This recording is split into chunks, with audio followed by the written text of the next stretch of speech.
దీపం ఈ 4 దిక్కులు 14 భువనాలు పడిమెట్టుగా మారే ఇదో రూపం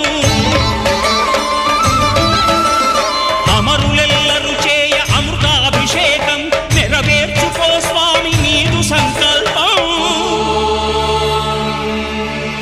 పదములకు రొక్కగా ఒక్కొక్క లోకం అందుకో నక్షత్ర పుష్పాభిషేకం